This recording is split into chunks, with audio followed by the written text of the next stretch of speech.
Tonight on Basic Black. In the midst of Black History Month, we pose the question, is Black History Month still necessary? Later, what did the media get right and what did it get wrong in the coverage of the death of Whitney Houston? Tonight's panel, Philip Martin, Senior Reporter, WGBH Radio, Boston. Peniel Joseph, Professor of History, Tufts University. Callie Crossley, host and executive editor, The Callie Crossley Show. Omar Wasow, co-founder of Black Planet and contributor to TheRoot.com. And Kim McLaren, assistant professor of writing, literature, and publishing, Emerson College. Tonight's show is being broadcast nationally on the World Channel and webcast in partnership with TheRoot.com. To join the conversation, please visit our website at basicblack.org. Here amongst Woodson and his body of work, it hits me. Having a History Month is a way to be recognized. To not need a History Month to accomplish this, that's a representation of true equality. Woodson recognized this, and now so do I. This is the something deeper I've been searching for. This journey isn't about Black History Month at all. It's about the nature of power and equality. It's a deeper problem of which History Months are a mere symptom. So what would it mean not to have a Black History Month? Not to need it? Is it just an idealistic dream, or is something possible? Good evening. The subject is Black History Month, and that's an excerpt from More Than a Month by filmmaker Shukree Hassan Tilghman. And it feels like a discussion in the family around this time every year. You know, you have the same old conversation as sometimes at holidays. Well, Black History Month is a holiday in some ways for African Americans. And so the question is the relevancy of Black History Month. And I think Shukree put it on the table, Peniel, when he asked the question, is Black History Month the absence of or having it there really about power? Yeah, it is. It's about power, but it's also about substance and symbolism. Sometimes symbolism is substantive.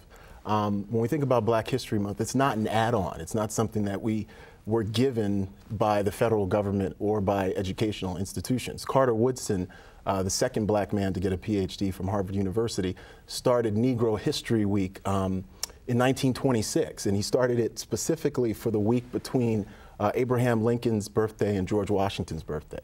And that was a time he wanted every single, it was Negro History and Literature Week. He wanted every single Black person, but also American, to understand what the contributions of the so-called Negro were at the turn of the century. So when we think about Black History Month, it becomes a month starting in 1976. So it's really about symbolism becoming substance, saying that not only are Black people part of American history, but when you look at American history through Black history, you transform the very meaning of American democracy. So it's integral to have. It's not, what's interesting is I think there's a new generation, including this filmmaker, who in the process of the film, he discovers through going to Atlanta and going to Washington, D.C., Association for the Study of Afro-American Life and History, founded by Carter G. Woodson, the history behind Black History Month. So it's not an additive, it's actually something much more extraordinary, transformative, that makes us look at American history and citizenship in a different way. But the question he puts on the table at the end of the film, though, Omar, is really about power and having the power to be able to tell a story. And I'm reminded of a Native American proverb, he who tells the story rules the world. So if you have the power to control your own story, it seems to me that is very important, and that's something that he felt he really came to understand at the end of the film. Would you agree with him? Well, I mean, I think what's really deep in what you said in that proverb is that it's not just. I think part of the issue with Black History Month as it exists today is there are a lot of people telling the story. There are a lot of companies selling product with the story. There are a lot of people who tell the same 4 stories as he brings out over and over again. It's like, here's King and here's Rosa Parks, and you know, I think one possible response is to say, well, we need to be doing a lot more telling our own stories. We need to be doing some version of Hebrew school or the kind of Chinese language programs where, where are our kids in after school getting kind of supplemental instruction in Black history in the same way that lots of other communities have supplemental cultural enrichment. And I think in some ways we've left other people to do that work. And I think there's a kind of institution building that needs to happen within the Black community, which is we're going to develop curricula and go on Saturday and do the kind of deep study that is going to be additional to what should also be a part of the 365-day curriculum. Well, we do that. But I want Kim to address this though. But what you've raised though, it seems to me there's two things that have to happen. First of all, there has to be some enrichment of us, perhaps, potentially. But then there's the part that Peniel said, it's a part of the American story. And everybody else doesn't know it either. So, right. I mean, when you said that, the adverb I thought is the African adverb of the tale of the hunt never glorifies the lion, right? So, I mean, that's the history. That's unfortunately, I liked his idealism at the end that the idea is to get to a point where we would no longer need a Black History Month would be the ideal. I don't think we're at that point. Not only for our children, which I think is the first primary point, but for all American children. I mean, I teach a history of slavery and literature class, in which I find myself having to do a lot of, it's a literature class, but I have to do a lot of teaching around history because the students who come from very good school systems come with an inadequate grasp of American history. And I'm teaching college students in American history, and Black history is American history, so I don't disagree with him about that. I disagree with the proposition that we've gotten to a point where we don't need it. Now, I guess the issue is in segregating it in Black History Month, are we somehow keeping it removed from the other 11 months, and I don't think that's true. I also don't think that we only hear the same four stories. There was an extraordinary video on PBS this month, just this week, about slavery by another name, about the enforced enslavement of Blacks through the penal system after the Civil War. Now, would that video have been reached a wide audience without Black History Month? I don't know, and that's a new story and one we very much need to hear. I don't think Omar's point, I'm coming to you, Philip, was about the same old stories being told over and over, because we are expanding the stories, yes. But what do people understand as the story of Black history? And to that, I think that would be Rosa Parks and King, yes. And maybe Harriet Tubman on a good day. Would that change without a Black History Month? I don't think so. I don't know. I think it would be lessened. So my question to Philip would be, and then everybody free for all, but I'm just questioning that, is one man segregated Black History Month another woman's highlight of Black History Month? Because you could look at it two ways. It's a highlighting of history by giving it emphasis in a special period of time, or some believe it to be segregated from the rest of history. Where do you fall? No, I fall this way. Look, first of all, Black History Month there is part of the exceptionalism that we attach to Black history. It's always seen as an appendix to Black history, or an appendum to American history.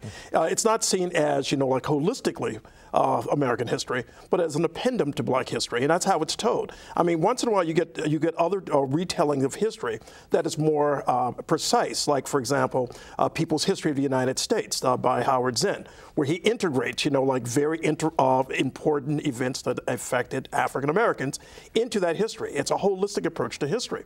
But I think the question that was posed in the film is important. What would it be if we didn't? What would it look like if we didn't have Black History Month? Well, we wouldn't have a McDonald's commercials, like saying, wow, Black History Month, and some guy jumping up on a counter going, I'm making fun of some of the commercials we've seen. I have to say, McDonald's says 365 days a year. Sure, go ahead. Sure, but we wouldn't see that type of sort of caricature or characterization, of Black History Month. Well, I think you raised a good point, because what we saw this month, I have to wonder, would we see it? It's not so much would we see it, but would it be obfuscated? Would it be obscured?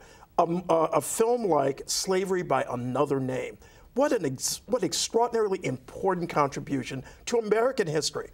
And I have to emphasize, to American history, but it's played in February. It probably got a larger audience because it's February. And what that documentary did was it connected the dots. If you haven't seen it, see it. It connected the dots between what happened then, which is what history doesn't often do, the way we teach it in this country, what happened then and what the institutional problems are right now as it affects African Americans. By filmmaker Sam Pollard. By the filmmaker, yeah, that's right. And we might not have seen that if it did not fall within the rubric, if you will, of Black History Month. One thing I'll add is that, and the author is Doug Blackman, who won the Pulitzer Prize. Yes. Without Black History Month, we wouldn't talk about these issues because, again, one of the things is this is a republic founded on slavery. When we think about American democracy is founded alongside of racial slavery.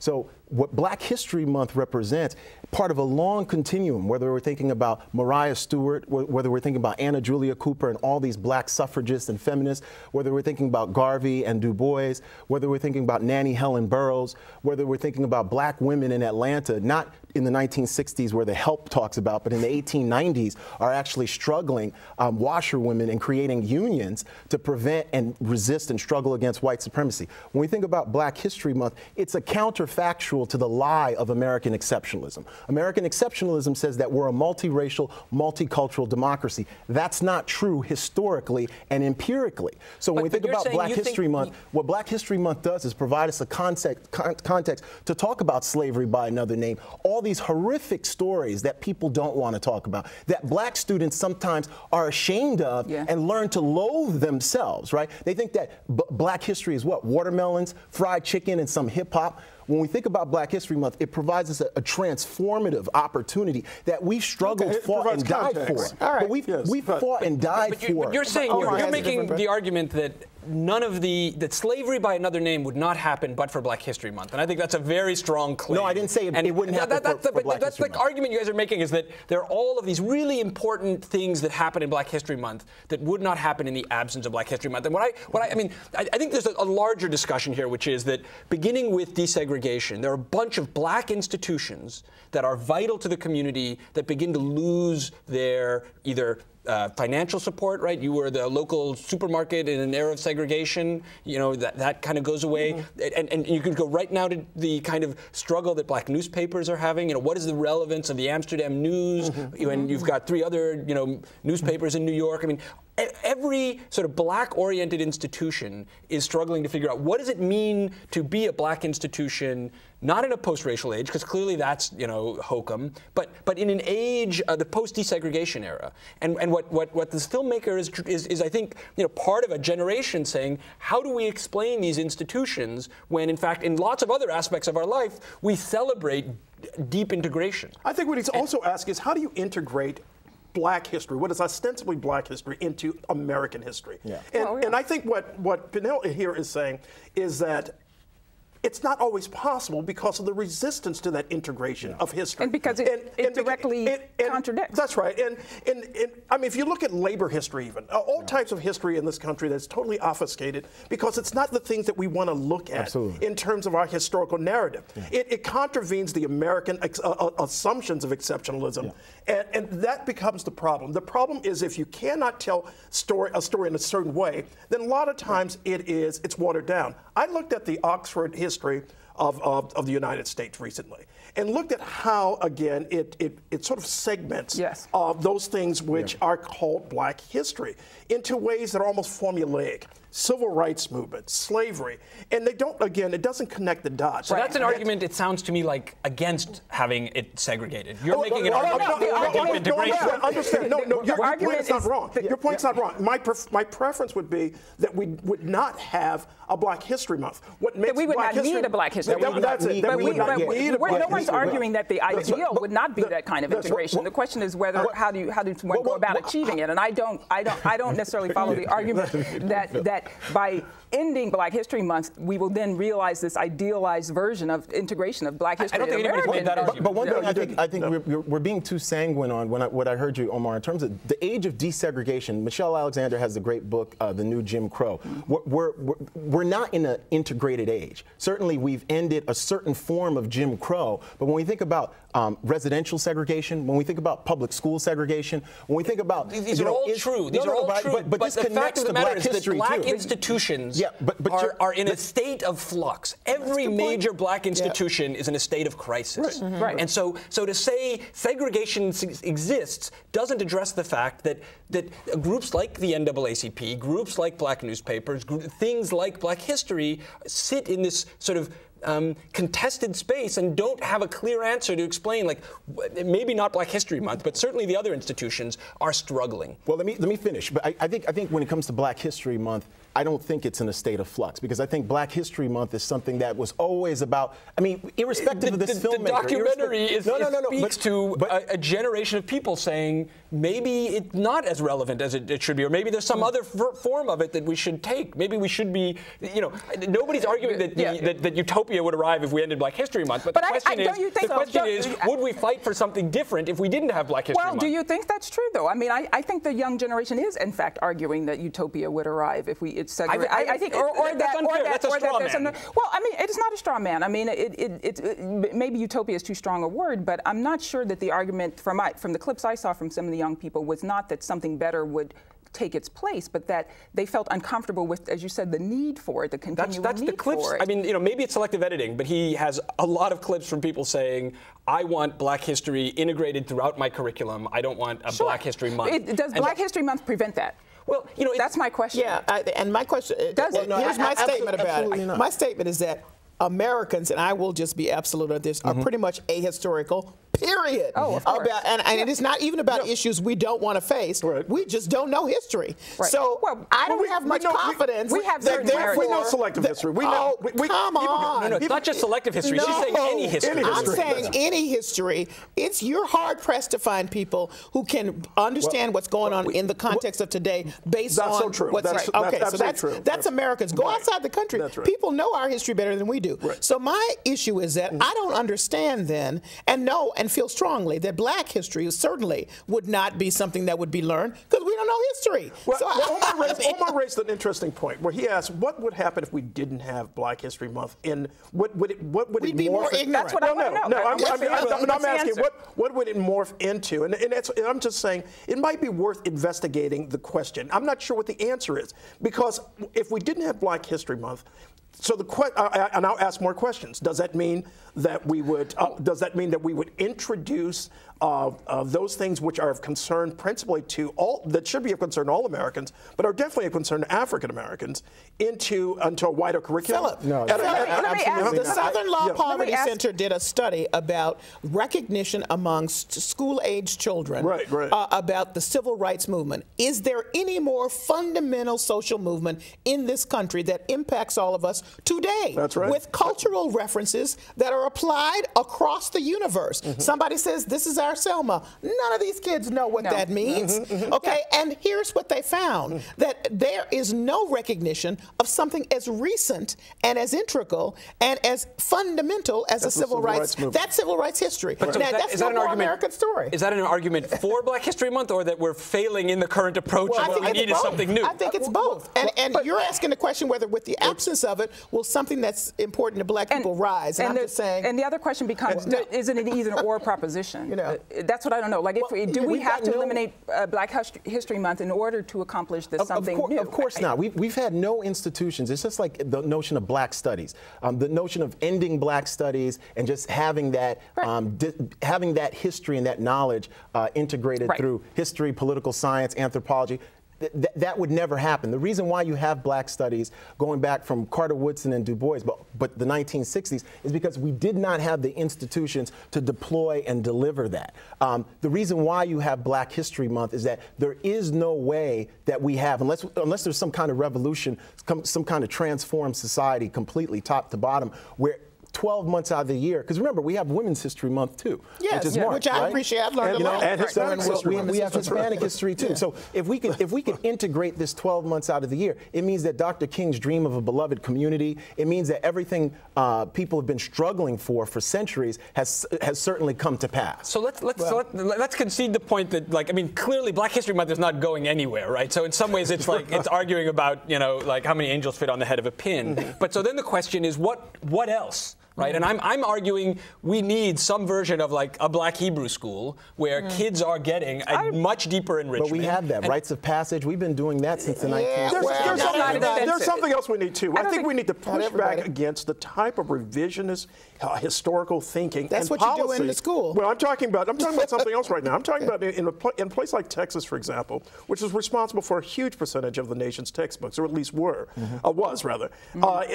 We have to fight back against a type of revisionism that basically allows textbook writers to say slavery was not that important. Right. That it had no that's great a great impact. point, right? So Michelle Bachmann talks about the founders were all anti-slavery, Precisely. right? It's like, and I guess the question is, where are the institutions in the Black community that are fighting that textbook fight? Where are the institutions? Well, ASALH is fighting it, Association for the Study of Afro-American Life and History, and it's in this film. He goes over there. They're the founders of Black History Month. They're doing it. They're not as well funded. They need the Black community to support them. Right. So I want to see that kind of institution building, right? Yeah. And I think there's just a kind of enthusiasm for Black History Month which like ignores all of the hard work on the ground that remains to be done. Yeah, and it's also the corporatization, like a Black History Month, which I find, of course, in order for some people to get from point A to point B, it becomes necessary.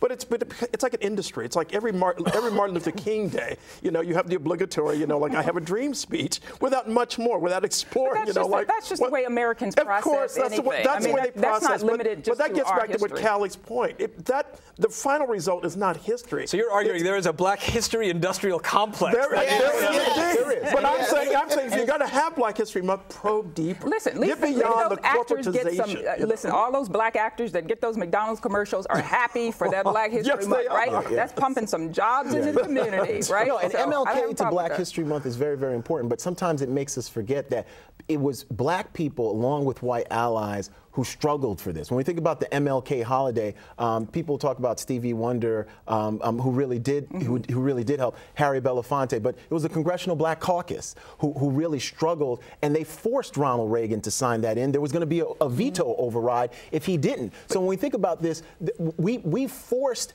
corporations and schools to acknowledge everything from MLK Day to Black History Month, and then sometimes we feel that these holidays and these very significant things that we force are now symbolic. Right. But there's also like too much satisfaction in the official recognition, right? I mean, the day I like is Juneteenth Day, right? It's like every other country that had slavery has an Emancipation Day. Right. The United States does not have an Emancipation Day. I mean, for me, the official recognition of Martin Luther King Day is a wonderful thing, but I want an Emancipation Day, and I actually don't care whether it's official. I want it to be something that the Black community commits to and does as something that's a part of our history. Absolutely. And people do that for Malcolm X Day. And we should explain what Juneteenth is, by the way. Juneteenth is celebrated. It started in Texas. The slaves who were freed were late to get the information that they were free. So when they got it, it was on June 19th. And Juneteenth is celebrated with some depth in the South, in many cities in the South. I mean, we celebrated it. It was a viable thing. It's not across the board. It's not. Well, let me interrupt you just a second, just to alert our audience that when we go online, we're going to be discussing Whitney Houston and her being a cultural icon and her death and her passing. New Yorkers. We're going to continue this until we go to the web. Go ahead. New Yorkers celebrate Malcolm X Day. Like if you're from New York City, I grew up in a city where May 21st, May 19th, excuse me, was celebrated. It was something that was celebrated within the Black community. I agree with you. I like celebrations, but I also like elucidation. So I wouldn't want to just celebrate, like the end of slavery, without also talking about the period from 1866, for example, to 1874, when Black people were terrorized. 3,000 Black and white people were terrorized in the South, by night riders, and then and subsequent to that, the entire destruction of Reconstruction, and the role that apartheid in the United States played in the current institutionalization of racism in this country. Well, I mean, that's the type of thing I would also like for us to do when we're talking about history. But I think to connect the dots. Connecting the dots to today, I think, is one way to reach this cohort of post-civil rights generation folks sometimes who describe themselves as the hokum of post-racialism. But they don't see those dots, and they don't want to hear about Harriet Tubman one more time. Right. So they want to know how this connects. And that's the problem. The approach. I mean, I totally agree that there could be some different approach. The approach of the big man theory of history, the single person theory of history. Maybe this is what these young people are, in fact, lobbying against, this kind of exceptionalism, Malcolm X, Martin Luther King, Harriet Tubman. They don't know this history, these connecting the dots, and the relevance that it has until today. So I think we can do that, but I do think people are doing that. I don't know we're doing it on an institutional level. We're not doing it journalistically, for example, because how can we talk about terrorism, for example? We're not talking about the terrorism that existed in this country for many years. But we're doing it journalistically in the black press. It's just simply the black press doesn't have the circulation or the support it has. Let me lay my cards on the table, right? I'm half Jewish. Passover is, for me, like the blackest holiday of the year, right? It's all about food and like honoring our ancestors who like made it through slavery. And there's like a set of traditions that are about like thinking about history, thinking about their suffering, honoring them, and having a conversation about that history. And it's like, I want that in the black community. I don't. To continue the conversation, see past episodes, or discover new stories, please visit our website at basicblack.org.